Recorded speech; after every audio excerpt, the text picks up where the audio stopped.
Peace-themed Christmas display pinailawan sa Rome. Tunghayan sa Globalita.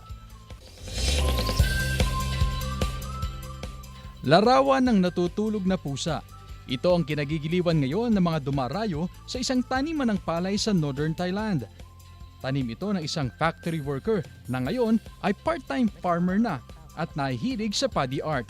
Gamit ang iba't ibang variety ng palay, itinanim ito na parang puzzle para mabuo ang isang napaka-cute na pusa. Bahagi ito ng kanilang promosyon ng Rainbow Rice o Rice Cultivars na nagpapakita ng masaganang ani at malawak na variety ng bigas na pinoproduce sa Thailand. Sa drone footage, kita ang simple pero nakamamanghang Christmas display sa Rome, Italy.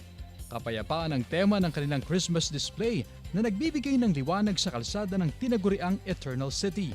Mahigit 300,000 LED lights ang bumubuo sa dekorasyon at sa sentro ang isang giant Christmas tree.